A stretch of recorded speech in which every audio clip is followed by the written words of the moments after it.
How you doing, everybody?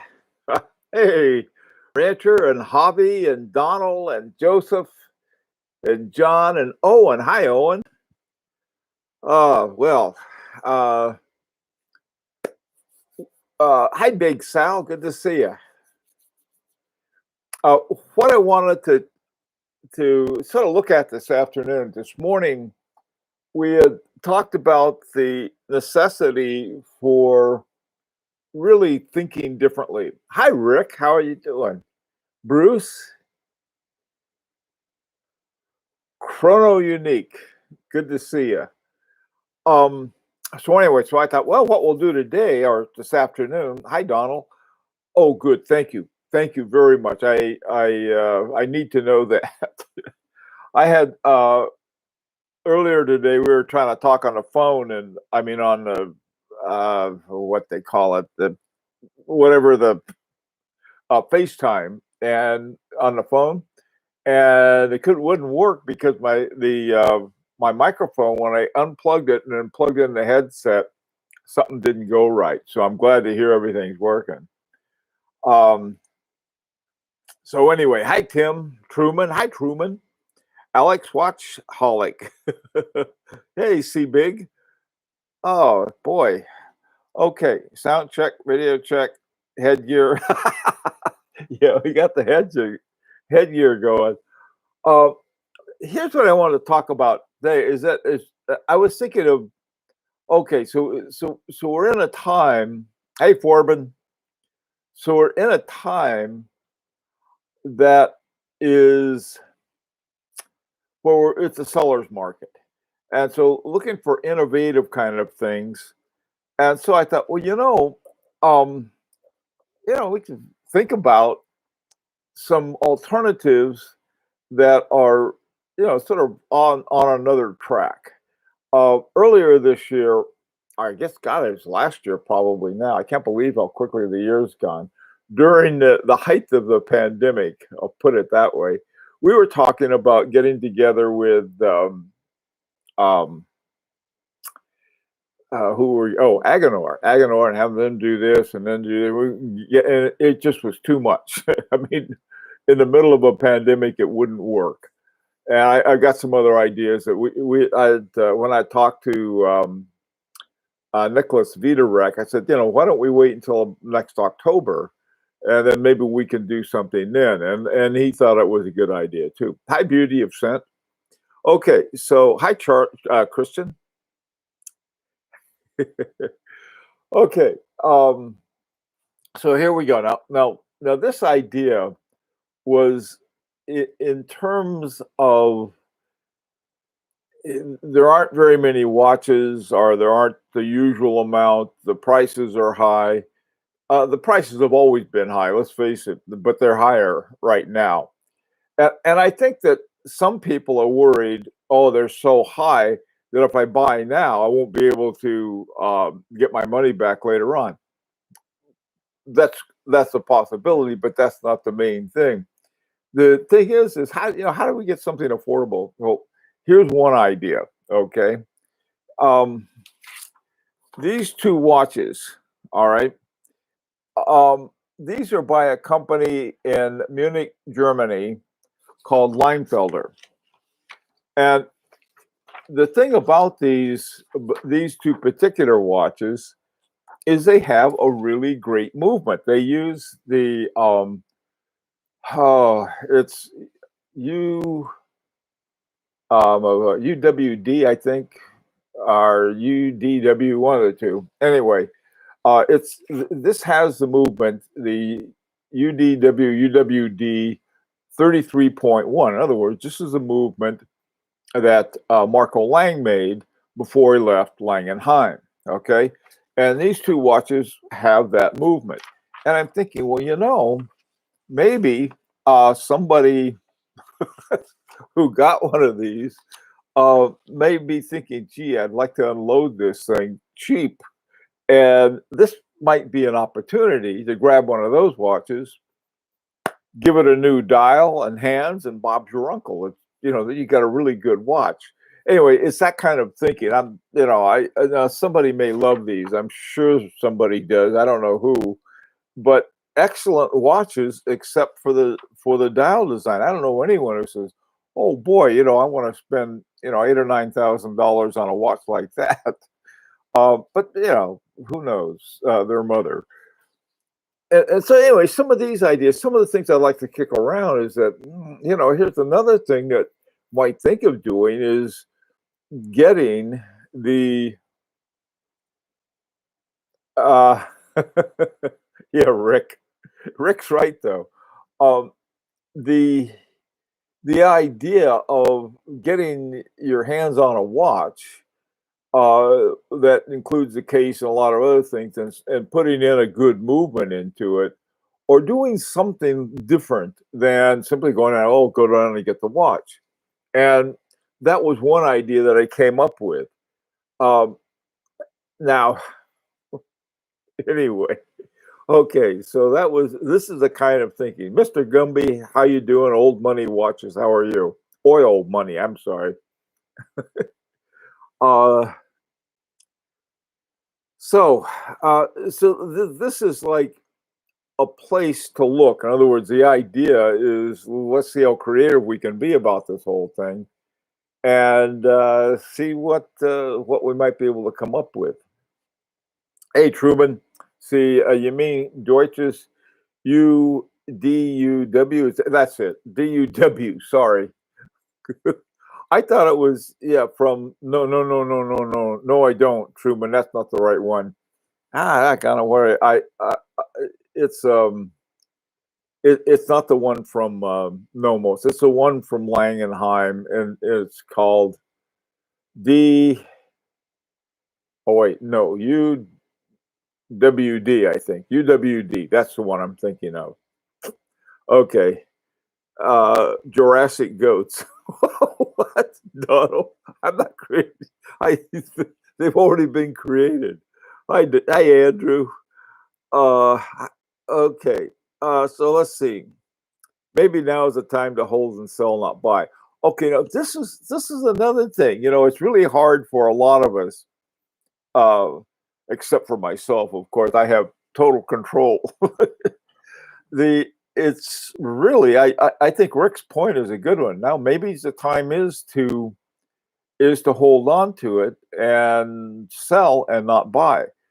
And this is another thing I was thinking. You might buy now and get something you sort of like, but later on you want to unload it, and the prices have come back down to where what we're more used to, and then you're stuck with a watch that you're going to have a huge loss on. Now that's a possibility, but I'm not. I mean, if it's a watch you really like and you can't find it anywhere else, and you're happy with it, and you could care less about the resale value. Uh, that's another story. Hi, Lee. How you doing? How are things in Fracking Gold? Hey, Paul, how are you? Koji, good to see you guys. Okay, Japan has a bunch of watches available, which not long ago were rare. Yeah, John, you're right. There are a lot of watches coming out of Japan. I've noticed that too. And one of the things I think, and also out of other spots in Asia, and some watches that may not have done too well are larger ones. I mean, if you like a watch 42, 41 millimeters, they may be very much available for some of the larger watches. So that's another thing to go. Lee, oh, you guys got lots of rain, man. I wish we had it. We really could use some rain. Okay, my watch is turning Japanese. What? My watch is turning Japanese. I really think so. Okay. All right. So those are some. I mean, that's sort of like off the edge. This morning I was talking about uh, collecting movements. I have a movement I like, and the movement is a Jacquet 736, and I like that movement. So that's, so I'm collecting for movements. Hi, John. How you doing? Uh, Oil money. See, I always expect to take a huge loss on watches I love. That way, I'm never disappointed. In fact, nearly always pleasantly surprised. That's a good attitude. That's a great attitude. Oil money really is. Yeah, that's the way to look at it, because then we're talking about the kind of hobby that we really are in. Um, I think there are certain watches you can buy, and they're going to come back, with pretty much what you spent on them. You get a Rolex or a Patek Philippe, and you're pretty much in that boat. But right now, when it becomes very much of a seller's market, maybe it's time to unload some of those and let somebody else have the higher end. Why are you collecting movements? Do you accidentally swallow the crown again? Yeah, that's what happened. No, the movements are these are my outlaw movements. This one right here with my the movement's so interesting, I think, for a lot of reasons. One reason is that you have uh, one of the reasons you have that is interesting about it is that the guy who did this, his name was Jean-Pierre Jacquet. Hence the name is Jacquet 736. It later became the Jaeger-Perregaux 736 because Mr. Jacquet had to go away for a while. But anyway, the interesting thing about this was that the company Jacquet SA weren't movement makers in the strictest sense. What they would do is that they would get these iboshes and then put together movements from them. Now, the thing that's interesting about this is that they have a shaped movement, and when you have a shaped movement, something's got to be moved around fairly seriously, and so when you have that and it works and it's hand wound and so on and so forth. And I think it's 3 hertz. Um, and so I like that too. It's a little slower and a little smoother and so forth. So that's, these are some of the kind of things. Watches with their own nicknames. I have a Poggi Space View and a Devil's Diver. Yeah, yeah, that could be fun. Or the same thing would be like a Hulk or some of these other ones. There are a lot of nicknames. Those are fun watches to select. Hi, Lucian. How you doing? Uh, this thing of ours, the Wafia or the Mafia? Oh, the Wafia. Yes, the Wafia. This thing of ours. Wait, I thought we were going to wait until Monday to show that. No, you saw the wrong one. The one I just showed wasn't the one I'm going to show on Monday. Okay, hey John, let's see what's up. What are you unloading? When are you unloading your FPJs? NTS, which means no time soon. The thing of it is that like this one. This is my H. Moser double hairspring. I like them. I like to wear them. They're just great, fun watches. Hi, Mark. How you doing? Hi, Peter. Um, so you have, I mean, like some of you, in fact, probably a lot of you, you've got watches that you're never going to sell because you like them. And if all of your watches are that way, you're not desperate to buy or desperate to sell. You're sort of like cruising along. And right now, I think the point that Rick made, maybe now's the time to cruise or sell some. If you got some, you're thinking, well, I haven't worn these in a long time. They've been sitting in the case. So now might be a good time to sell them. And again, there are a lot of different ways you can do that. Kalpa Hebdo Demar. Yeah, that thing that's a cool watch. I've been looking at those Hebdos, and those have been going up in price, and they become rare. And this is one of the things that I don't think anybody could sell me on this. Some people might want to have it, and that's it's a limited edition, and it's rare. Okay, that's okay. But a lot of times, depending on what they consider limited editions, some of them are in the thousands. Oh, we only made 3,000 of these, so it's a limited edition. If they're used to making 1,000,000 of them.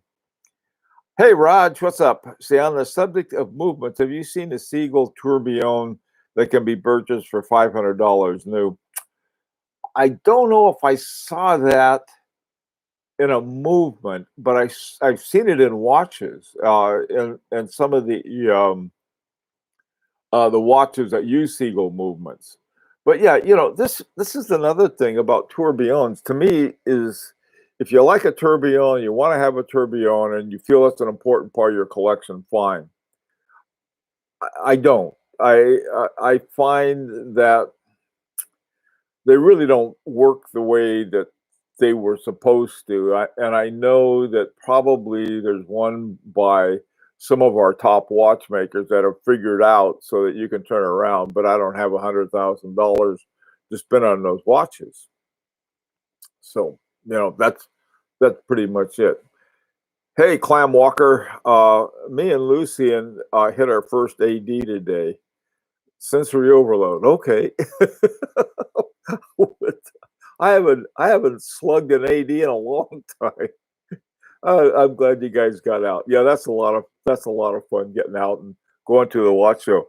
I'm hoping the annual show in New York, the Watch Time show that's in October. They kept saying that. Well, they had this one that we're gonna start selling tickets on June 21st. Well, June 21st came and went, and they said, we're going to have it soon. So I'm not sure what's going on. It's very difficult coming out of this pandemic because a lot of the businesses, they say, well, you're going to come to this show and show off your watches, and they may, we just don't have the stock now or something like that. I don't know what it is, but it's sort of holding things up. I certainly hope they have it, which would be nice. Hey, TARDIS, how you doing? Good to see you back. Um, okay, let's see. All right. Okie doke. This is the time to go out into the woods and forego the trail and use your own skills and taste. Yeah, this is something. To me, I usually my guide is, if you can call it that, um, is there are two things that I like to look for are parts of a watch, usually the movement, that's made by a well-respected and highly talented watchmaker. And so for a while there, I was, looking at Daniel Roth. I'm still looking at him, but they're whoop up the prices went and they disappeared. I mean, it was just like poof, and suddenly they're gone. And so, so much of that, and the prices just went nuts. So but still, I like to find something and that takes a lot more work than just, saying, the usual things that people look for. You look for a certain brand or you look for a good price and so on and so forth. And finding all those things together, that's what's getting hard.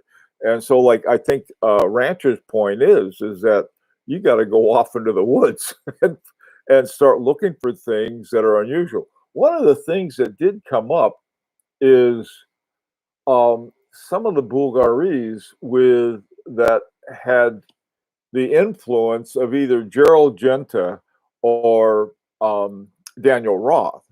And there was a very short period of time that both of them were at Bulgari, and I think that they didn't use them as well as they could. I'll put it that way. Here you have this great talent. Now you come out with this whole line of octo watches, and that's a Genta design. I don't care what they call it, but it's the whole octo line is part of Genta, and they have some really good buys there. That's I bought an octo. What's that called? It was Bulgari Octo something or other, and great watch, and great price. I mean, really great price, brand new. So some of those are out there. You know, some of the other ones we talked to about, some of the lesser known LUCs by Chopard. Those are really nice. I don't think you're supposed to say it Chopard, but Chopard or something like that. There's a cooler name that always sounds better in French than when I say it. Okay, Forbin, have you ever seen watches sorted by diameter? I know a watch base lets you search movements. Oh, okay. You know what I usually use when I'm looking at movements, and it's a little trick to it. It used to be pretty easy. I'd go to eta.ch. Okay, that's ETA's site. And then I'd find the information of their watches. And then if you go to a certain place, they come up with this total amount of, huge amount of information. And I started going there and looking for that information when I was doing a lot of work with, you know, do it myself, ETAs and so forth. And on this one, this is one that I still trying to figure out what the IBOSH was. The best guess right now is a Pazoo Pazoo 7000 ETA 7001. And so what I did is that I go there and I look for the spec sheet they have in a PDF file, then download it, and I got everything there. The problem is they took that away after they quit selling them to the outside of Swatch. They took those things away, but you can still find them if you go and look for them at the ETA site. And then you click on where they say all the technical information. You get a 404, you know, page not found. But if you do a search for that movement and then indicate it's a PDF file, you can find it. And so I don't know how long they're going to be floating around out there, but they're great things to have because, you know, a lot of times some of these really good watchmakers have a base of an ETA, and so that's good to know about. Um, they also have, you know, ETA or Swatch owns Lamania, and they have for quite a while now. And so some of the other bases, like the one on my Metropolitan, I thought was ETA, but it's like got a ETA regulator, and then underneath that is Lamania. Anyway, okay, so let's see. Hi, Erithicus, and you are late. Go stand in the corner over where Rancher is. Hey, DevOps or DevOps World, how you doing? LUC Chopard 1 Pro GMT, hard to find. Yeah, this is part of they're not the only one. A lot of hey, Airtoad, how you doing, man? Watches are scarce and expensive, so I'm considering a regulator wall clock. Skeletonized, maybe. Anyone know quality name I should look at? You know something, that is a neat idea, Airtoad. The regulators, I mean, maybe you can find well, I guess it would be a vintage regulator for a wall clock. They used to have these up where they were making watches on the wall, and they would the regulator was used. They were working on, you know, some watch, and they were figuring this and figuring that. They look up the wall clock with the regulator to say, okay, first we're going to check the minutes, now the hours, now the seconds, and so forth. Really sort of a cool thing. It's a great idea. Hi, Andrew. I think many of the Parmigiani Fleuriers are underrated and often available at huge discounts. I also like that a large percentage of the designs are a little out of the ordinary, which I always like. Parmigiani, yeah, I'm a big Parmigiani fan. In fact, just this is my Parmigiani Culp. I love that watch. It was sort of an interesting thing that they had. They were, I guess, they got a little upset with, what's his name, Federico, because he was selling them at some good discounts. Um, And Federico said, I'll sell them for what I want to. And then, I don't want to get into that whole thing because I don't know what it is. But I think you're right. I mean, the trouble is that well is drying up. There was a place called the Watch Outlet that had a I forgot what they're called, some kind of chronograph. It wasn't the Pershing, but it was one you could see the back on. I forgot the name of it. And that thing was a great deal. It was like under $5,000, not much, but brand new. And I told some people about it. And this one guy went and got it. He said he could believe it. You got this brand new watch. It's in great shape, but it's a great watch. And here's the other thing: it's made by Michel Parmigiani. I mean, that he was the designer for it. So the watch. Here you have a contemporary watchmaker. But I can't say enough. I really like him. I know Federico was sort of miffed that Parmigiani told him to, make them more expensive. I thought, what? Hey, don't tell him that. His prices, though, really, I saw a bunch at Del Rey watches. As long as you don't get into the gold watches, they had some pretty good prices. They weren't as good as ones I'd found earlier. But see, that's true with everything. Everything is up there now. Okay, let's see some smart things, you guys. Hey, Will, what are you saying? You can find Chopard really easy at Neiman Marcus. I bet you can. Uh, let's see. DevOps. Parmigiani Tonda chronographs. What was your recommendation? Well, I would recommend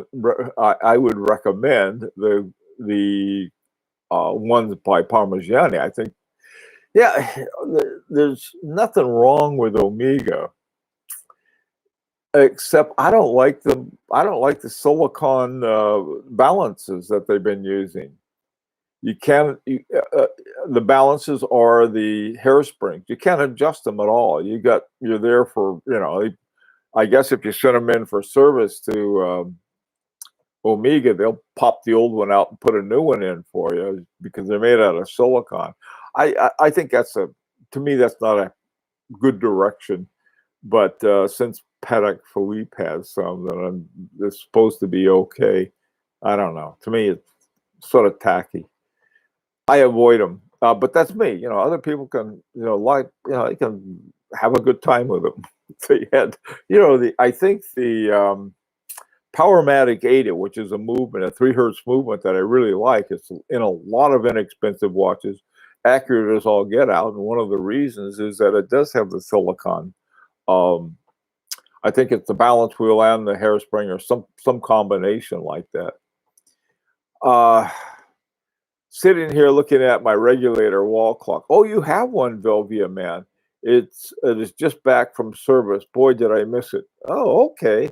I kept looking at the space on the wall. That's really cool.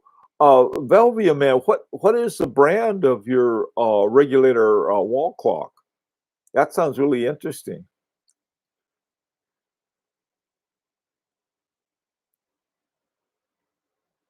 Whoa, whoa, whoa, whoa.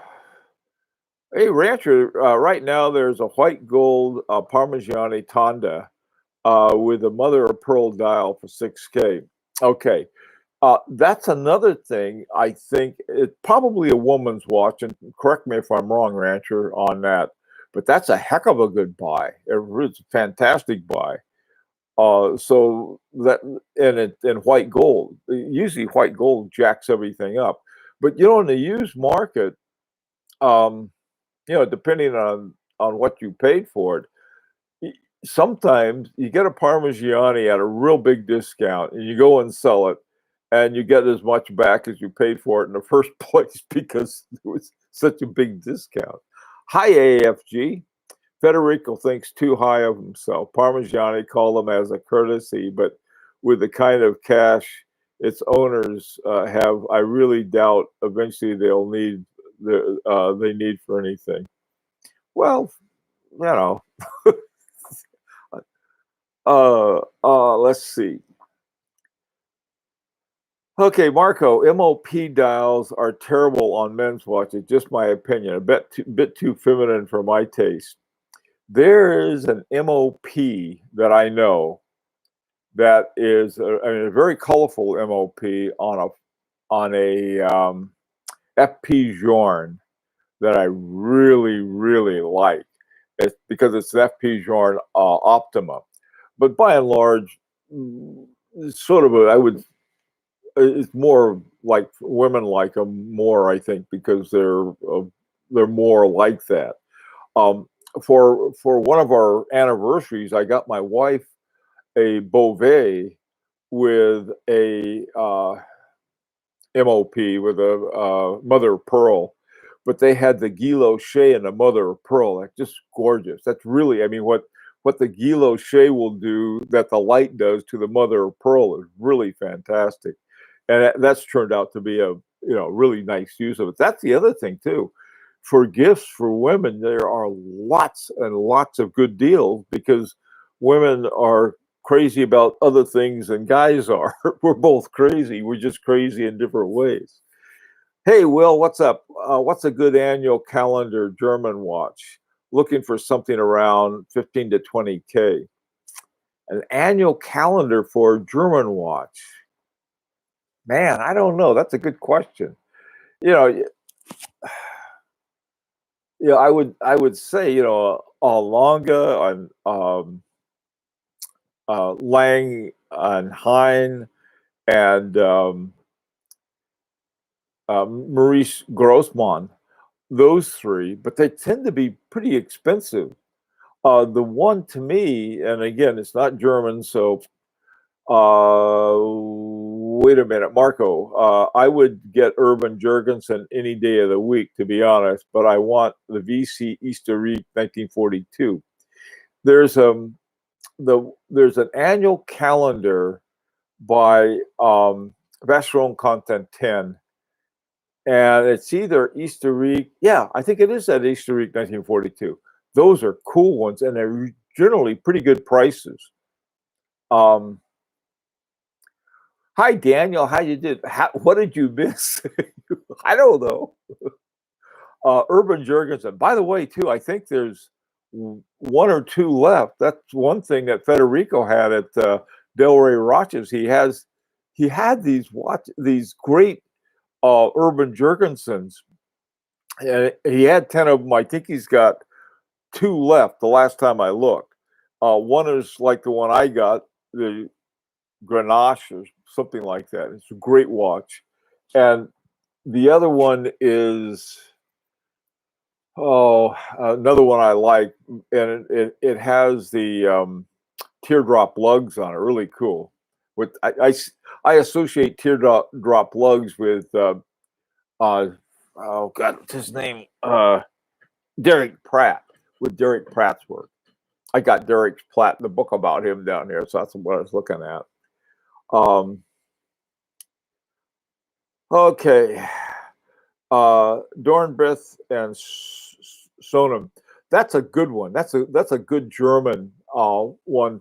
John, I don't know if they have an annual calendar or not, but that's a good suggestion, I think.